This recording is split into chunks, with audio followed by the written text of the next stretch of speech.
We've been passing down this query generations down generations. We see that people who are cutting corners, they're thriving, and people who are working hard or rather sticking to their ideals, they're not being successful. It appears, oh, this person was corrupt and he attained so much of success, and this person was good and he's still not there. In fact, he may be going through difficulties also. So why is this happening? So if somebody is prospering, it is because of the good karmas that they have done. We also see that my actions are also impacting somebody else's life. Somebody else's actions are impacting my life, and that time we are pretty agitated when we see that जो मैंने किया ही नहीं है उसका मैं क्यों सफ़र करूं. Higher purpose, is it real, or is it just a thing that probably powerful people have made up to make us do what they want us to do? Multitasking is a myth. There is only switch tasking. There is nothing called multitasking. Is there a forbidden question about spirituality you think everybody should ask?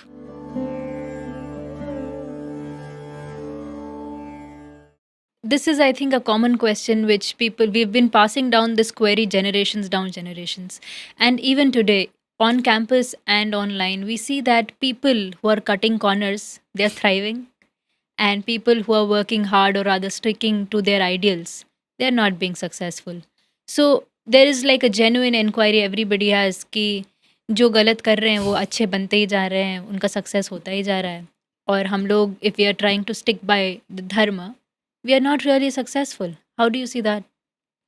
So yes, this appears true, and in a certain context of life, when we see in a small view of a certain number of months or years, then it appears, oh, this person was corrupt and he attained so much of success, and this person was good and he's still not there.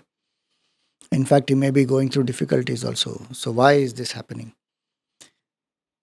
If we understand very clearly that there is a law of cause and effect that is working, it's only a matter of time. Every effect has a cause, and every action will produce a result. So if somebody is prospering, it is because of the good karmas that they have done. They are getting the results of that. The bad karmas, what they have done, the result is yet to come in terms of the external result. Internal result starts the very moment I do the bad karma. The moment I tell a lie, my conscience is split. Now I know I have told a lie. Now my intellect will always insult me. Externally, when the result will come, will come. But internally, the result has already come. I may ignore it and I may put it aside. That is the worst thing that I can do, where the conscience prick also, if it goes away, that person will land up doing so many more wrong things that it will lead to suffering. Good person going through suffering. In fact, if you see, actually good person doesn't have this question. Prahlad never asked the question that I am taking name of Bhagwan Vishnu and Narayana all the time. Why is my father doing this to me? I am going to the UN human rights and I am going to complain of I am a victim of child abuse. He never asked. Because their shraddha in the goodness, they follow goodness because they are convinced that this is the way to go. This is the way to live. And my karmas I have to deal with. When that clarity is there, that I cannot escape my karma, then I will follow goodness for goodness. I will not follow goodness for the result it brings. We have this question because of the result. And we are mixing up the karma and the karma phala. Good results we are mixing up.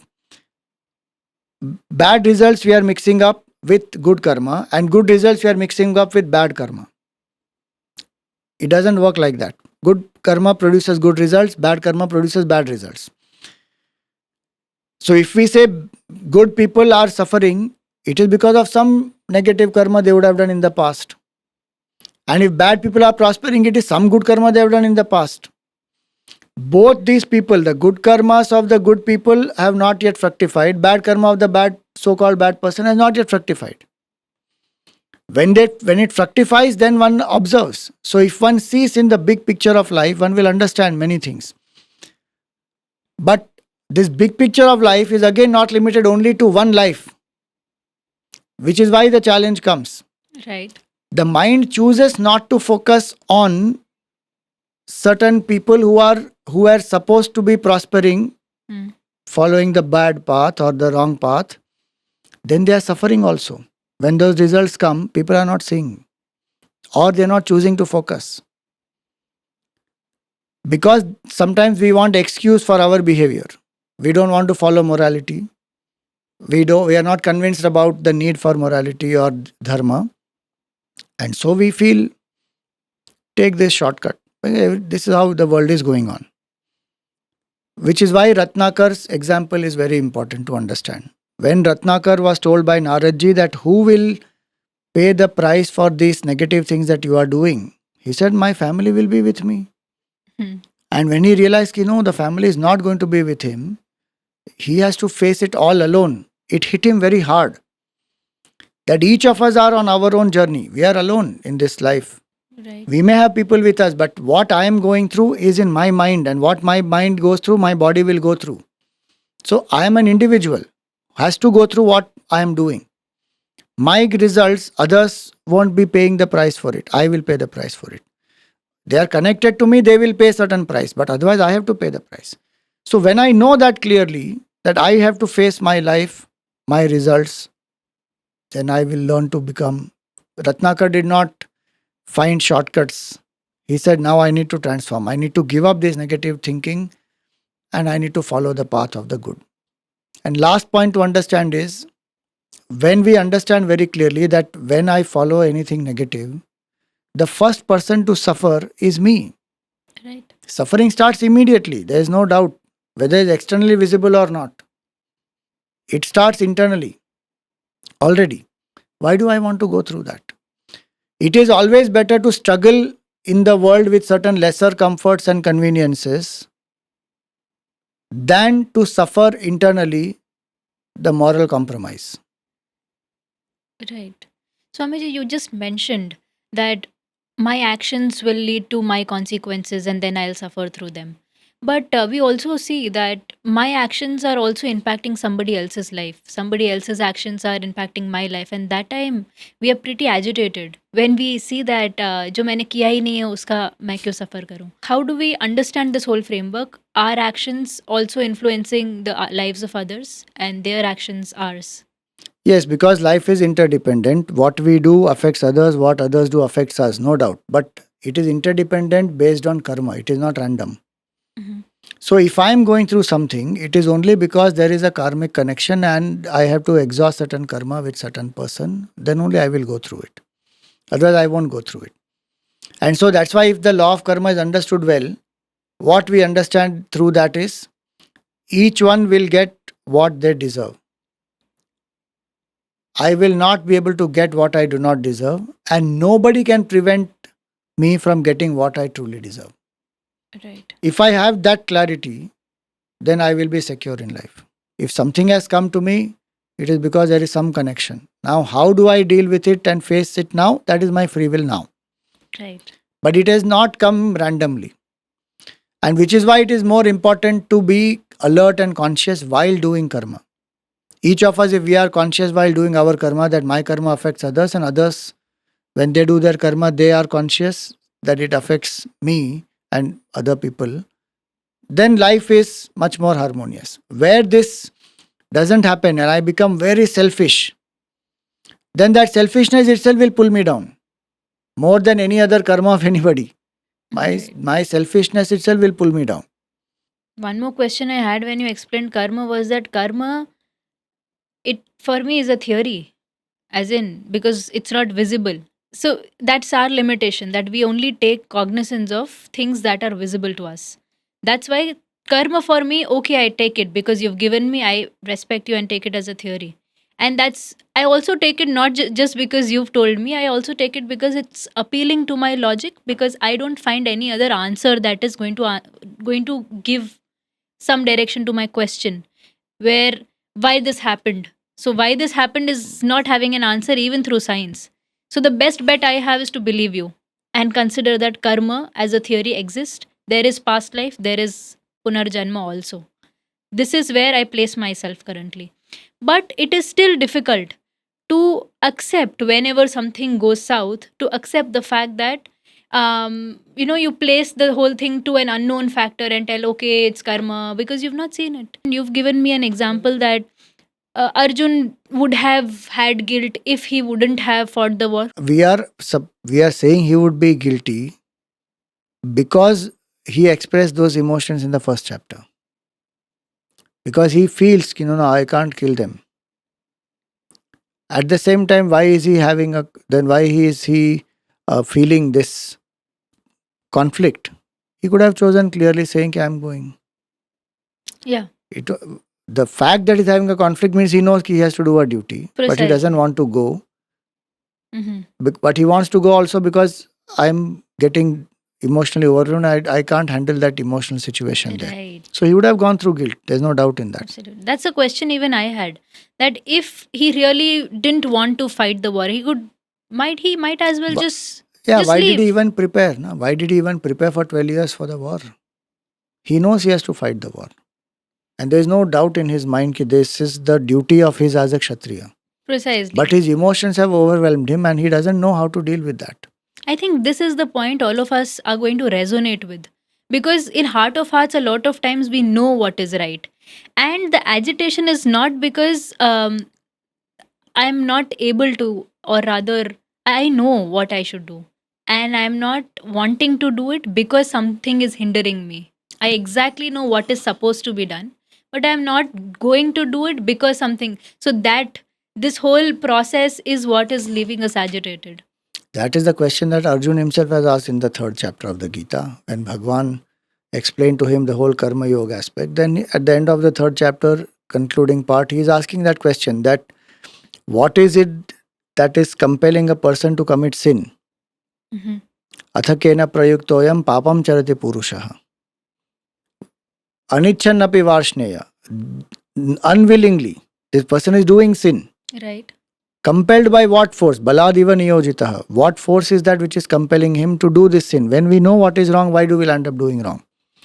Which is why Bhagavan tells him, it is kama esha krodha esha rajoguna samudbhava. It is desire and anger born out of attachment. Rajoguna, there is attachment. I am attached to something. Intellectually, I know that this is karma and this is good. Good will lead to good result and bad will lead to bad result. But emotionally, I am attached to certain thing and I am wanting it whichever way, hook or crook. Right. Because my happiness depends on that. And I don't have it and I see somebody having more money and enjoying and I'm having less money and I'm not able to enjoy. Hmm. Now I can start philosophizing and I can start saying ki there is nothing, no law of karma, there's nothing and good people are suffering and bad people are prospering. My attachment is making me, attachment is always narrow. So it's making me see only limited view. How do I have to deal with it is to handle my attachment. Right. Because intellectual answer will not satisfy me. I need to overcome my attachment and find my joy in what I am doing. Then this question dissolves. Correct. Because I'm not finding joy in what I am doing, I am looking at others and thinking that because they have prospered, they are happy. Because I'm not happy. If I find my happiness even in the smallest of acts, it doesn't matter to me whether I have got money or I got power or I got position or they have or they don't have. Right. What really matters is my heart. And if you see small children, they are happy with in such innocence they are and such beautiful things, small things they feel joy. Later as they grow, then they are starting to compare and they're linking their worth with all these bigger, so-called bigger things in life. So I need to find where my happiness is and what is the attachment in my heart which prevents me from being prevents me from applying the law of karma and the knowledge that I have, which is what Bhagavan did in the Gita. Arjun's attachment was removed, then he started fighting. Right. I mean, I'm left a little bit surprised for the fact that you're not even force fitting this scenario into the current question. It's as if Krishna has really, really answered what we are currently going through. Which also means that has the human race Not dealt evolved. only with this, I mean, has been dealing with the same problem for eons together. It has been, the mind has been same. People have evolved and realized higher aspects, but in general, the society grapples with the similar things because we are in a series where some people may have graduated out of school, but there are so many others who are into the school. So we are in a production chain. It goes on like that. Right, right. Right, Swamiji. So one more thing that I want to ask you, or rather seek clarity on, is that when you say that my actions are bringing consequences to me, I have a lot of actions that I do because of the roles that I have to play. So I currently am a daughter, I'm a student, I'm at a place, I'm a volunteer. So there are different hats that all of us are donning, and there are sometimes clashes on which duty of mine will take precedence. So me as a student and me as a daughter, and there is probably a thing at home, and I need to decide which is going to take precedence today. So in this, is there like a hierarchy which the Gita prescribes on which karma you should perform, which is your dharma which will take precedence? Gita gives a few pointers. Okay. The Gita says, depending on your stage of life, you have to decide first. Mm-hmm. If you are a student at student stage and your priority is to gain the knowledge, then that has to come first over family, friends, socializing, enjoyment. It has to come first. It doesn't say choose only that. It says maintain a balance, Right. be moderate about many things, but prioritize one thing based on your stage of life when if there is a conflict of interest. Second thing it also says is focus on that which will serve the higher purpose, which will help me to evolve, which will keep me anchored in what I'm supposed to do as a duty. Okay. And third thing it says keep focus on that where it will lead to maximum good. If these three things we keep in mind, we will be able to arrive at what I should prioritize. Okay. You just mentioned a word which is very trendy. It's called the higher purpose. So, a question that we normally have whenever we are friends are meeting up is that higher purpose, is it real, or is it just a thing that probably powerful people have made up to make us do what they want us to do? So some people may tell you that there is nothing called higher purpose, and it is some people who are controlling big corporations and they want you to achieve certain things and you become a pawn in their hands. But if we actually think about it, Mm. what is higher? Anything that helps you to break out of selfishness is higher. If I break out of my selfishness and help somebody in need because I genuinely feel compassion and I feel for their sorrow and suffering, I am serving a higher purpose. If I see somebody not having enough education and I have the talent and capability, and I see somebody struggling and I go out of my comfort zone and try and empower them through the right knowledge in a certain way where I can take some tuition or whatever I do, I am serving a higher purpose. I don't have to think that higher purpose is in terms of high numbers, targets, big things.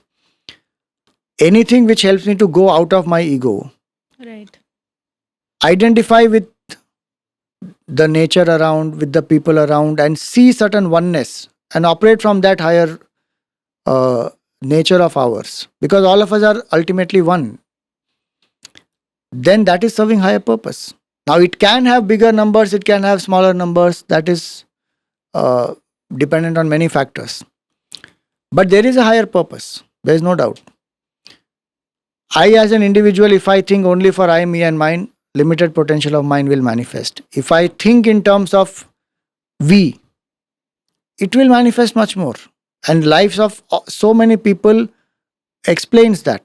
Where they serve the country or where they serve the community, the culture, the poor, the social cause, or even their own profession, where they come out of their limitations, of their ego, of their selfishness, and they are able to create such tremendous impact, and they themselves are so anchored and happy. Right. So there is a higher purpose, there is no doubt. And the highest purpose, as Gita says, is to realize your divinity. And the divinity is in everyone. So in that, so there's no question of anybody coming into play. No corporation is going to be able to control you going within to realize your true self. Absolutely. So there is a higher purpose, there's no doubt. And the very fact that you and I want to achieve great things Mm-hmm. is because we have forgotten our higher purpose and we are yearning to go back to that, our higher nature. Anything that goes out of its true nature will strive to come back to its true nature. And All of us want greatness because greatness is our true nature. Grandeur is our true nature. Infinity is our true nature. So there is a higher purpose, no doubt. This, I think, brings a little bit of confidence. um, I just had one more query in on these lines. Is that we have a certain kind of insecurity because it's as if nobody's looking out for me.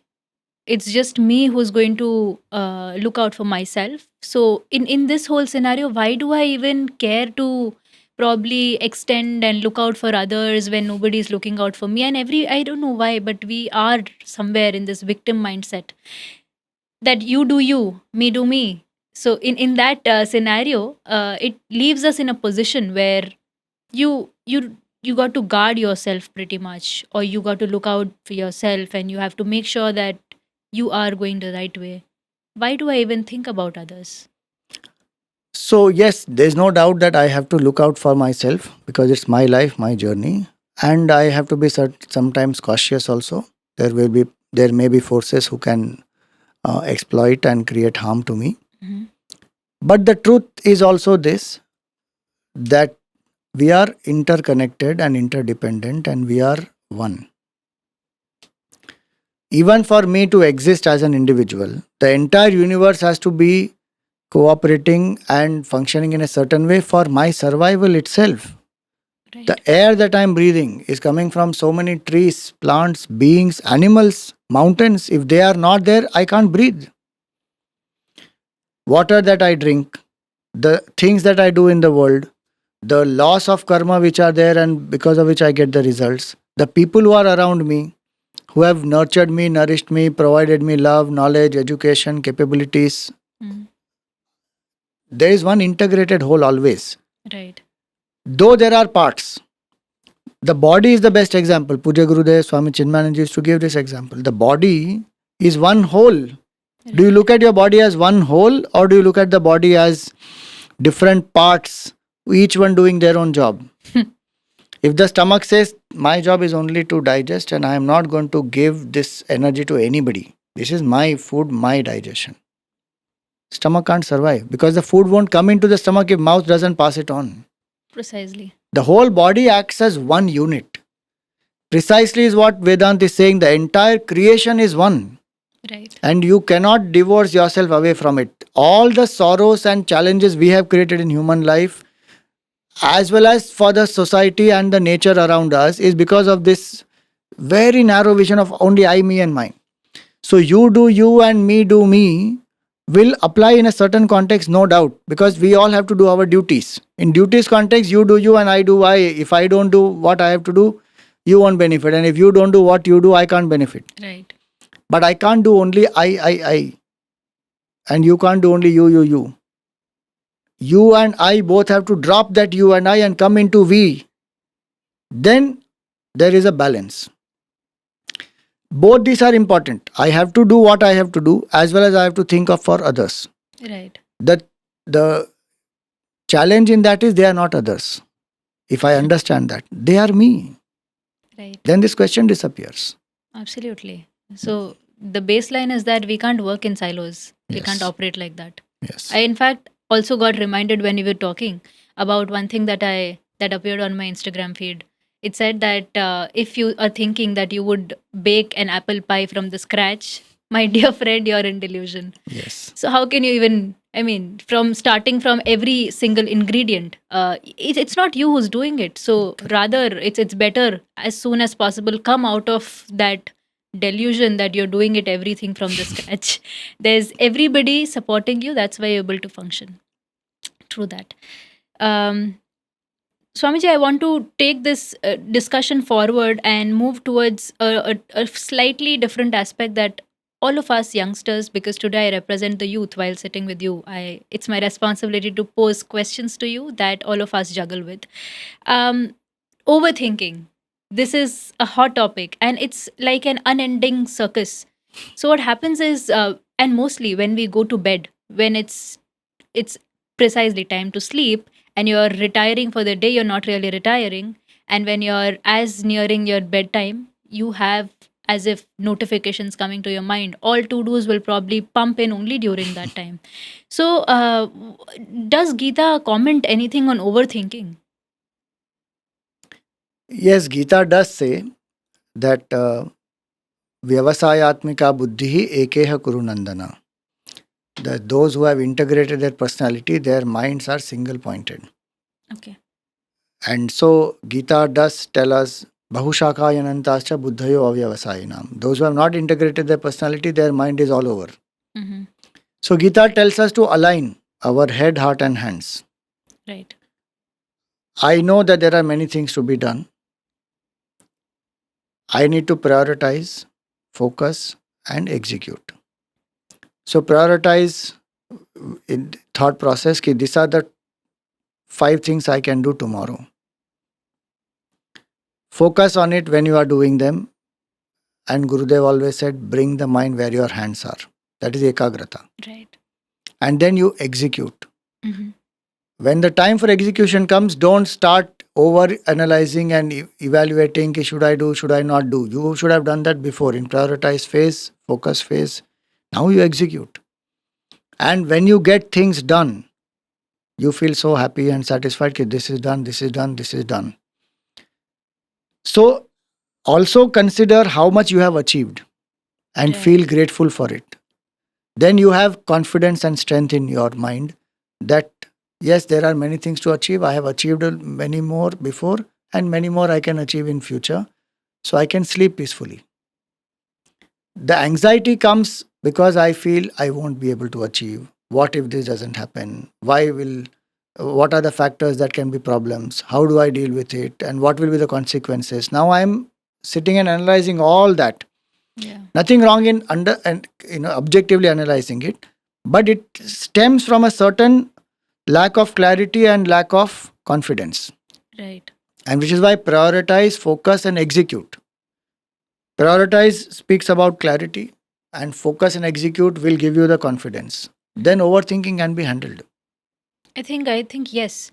To pave our way through this analysis paralysis, probably we can take a cue from you now that we maintain a journal or something where we write down what we've achieved. This is one point you made, which I think a lot of us are not doing, giving ourselves credit for what we've already done, we've Yeah. achieved. There's a lot of times that we have not given into lower tendencies. Exactly. So those are things we got to be appreciative of, even for ourselves. Correct. So I think this will help. All of us are going to take this as a cue, and I want to move a little more forward and take you to one favorite thing that all of us are super indulgent in. That is multitasking. So there's reels going on. There's my TV also, which is put on. There's music system going on, and I'm journaling and I'm doing my work as well as I'm responding to something my mother is selling in the kitchen. Everything together, and I'm feeling as if I'm super productive. So multitasking has become a thing now, and it's something which you cannot avoid at all. It's come to that phase that if you're not multitasking, it's as if you're unproductive. What is your take on this? I would recommend everyone who is doing multitasking to observe themselves and tell me honestly, is it even possible? Very few people, 6% of the people, their brain is wired to do multitasking. Mhm. There is nothing called multitasking, it is a myth. And if I think I'm multitasking and I'm being productive, it is just a myth I'm giving into. And if people are writing it in their resume, I'm multitasker, etc., and that's a skill, we are also outdated.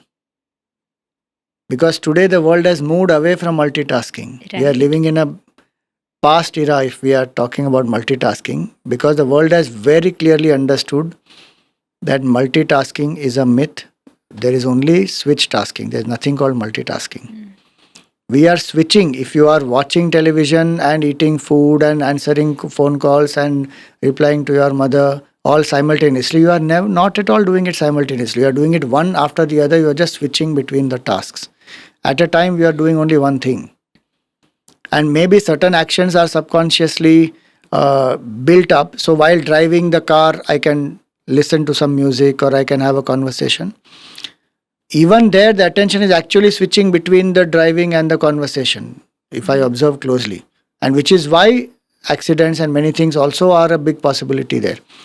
So I need to upgrade myself. There's nothing called multitasking, number one. Number two, people have understood that multitasking is a big drain on productivity. Psychological research says very clearly 1 hour of focused work is equal to 3 hours of multitasking. So if I'm thinking I'm saving time by multitasking and I'm getting more things done by multitasking, I am not. Research also shows that 50% error rate increases because of multitasking. And enjoyment decreases tremendously. Satisfaction, enjoyment, a certain joy reduces because I am not in the now. I'm escaping from the now. So Gita says, do one thing at a time with full attention. If I have multiple things to do, there is no problem. But at one time, focus on one, get it done, move to the next. So multitasking is not a skill. Multiple tasking is a skill. Where I can focus on multiple projects, multiple tasks. I know that there are 10 projects that I need to pay attention to. It may be 10 areas of my life, but at one point in time, I'm doing one. And I have ensured that when I'm doing that, other things are not interfering in my mind. Right. Then I give my best quality, move to the next, move to the next. That is how one actually becomes successful. Right. I think when we probably slow down and think for ourselves, all of us might, go back and realize that we were extremely productive when we were doing one thing at one time. It's not a new thing, but thank you for putting it in perspective and busting the myth that multitasking is going to save you a lot of time. In fact, multitasking is a word coined for computers, not for human beings. Okay. If you go back, I studied computers earlier, so I know that multitasking and multi-threading, these are two concepts. In that, multitasking is where a computer is doing simultaneously, printing also, copying also, and executing some file also. It is doing simultaneously things. But even a computer's processing speed gets affected because simultaneously things are happening. So now we have built faster and faster computers to deal with multiple aspects that the computer can do. So it's a term meant for computer. It's not a term meant for human beings. The tragedy of today's life is human beings are becoming like computers, and we are trying to make the computers have artificial intelligence and have emotions. Right, Swamiji. That was an interesting insight actually from your professional background. So, Swamiji, Gita, Bhagavad Gita, we're speaking of that today. We've discussed a lot of things that the current youth is juggling with in the light of Gita towards a solution based approach. And here my question is going to be, because a lot of us are also drawn towards the Gita because we've heard from various places that it is the book that has all the answers. So some of us are also jumping in to pick up the Gita and start reading. We've got a lot of commentaries, and we are probably randomly also following a few podcasts here and there, or wanting to grasp the Gita as soon as possible.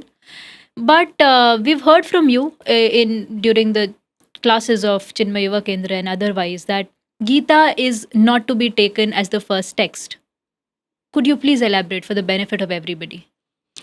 So Gita is a text which is meant for graduate, postgraduate, PhD level, if we understand it in academic context. Mhm. Would you take a postgraduate book straight away without knowing ABCD? I need to know ABCD to understand. I need to know terms and terminologies which may be there in the postgraduate book.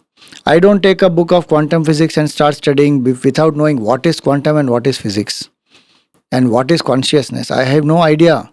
Right. If I don't know any of these and I say, okay, I'm going to take a book and I'm going to study, it is not going to be inspiring to me, or I will not understand its full depth and meaning. Maybe some words I may understand, and it may even lead to a lot of misunderstanding. So Gita is a book which I have to study after studying a few fundamental books so that my base is built. Right. So books like Tattvabodh, Sadhana Panchakam, Bhaja Govindam. So I would say books like Bhaja Govindam one should begin with first. Right. Then go on to Sadhana Panchakam, then go on to Tattvabodh. so that one understands certain basic clarity about Vedanta and even terms and terminologies used in the Gita. Suppose I say the word Atma. What do we understand by the word Atma? People don't know. They think it is some ghost or it Absolutely. is something that travels between the doors Yeah, that's and that. who is Those are the first words that come. traveling higher above the ground. But that is not Atma. Then they think that this Atma will mix with Paramatma as though it is some small light and that comes out of your body and goes and merges with some big light. Yeah. So many wrong notions one has. If one doesn't understand those terms and terminologies, one will be only confused. One doesn't know what is the meaning of tyag, sannyas. One thinks it's leaving, like you had asked earlier, it is escaping, it is going away from ambition. One doesn't know what are gunas. One thinks as quality. But if we understand the fundamental text, this all will become clear. Then the Gita reveals such beautiful insights. Right. And my life will be completely transformed. Mm-hmm. So study these fundamental books first. These are written by Adi Shankaracharya ji. And if you want still simplified books, Puja Gurudev wrote Self-Unfoldment, Kindle Life, and Meditation and Life. These are books when we read, then our base is built strongly. And then we can build, the foundation is strong, then the whole edifice of Vedanta can be built beautifully. And once you study these books, then you study the Gita, then you come to Upanishads, then you come to Brahma Sutra. So that's the way one moves. Thank you so much, Swamiji. So I think we can also link these books, the links of these books on our podcast so that people can have easy access.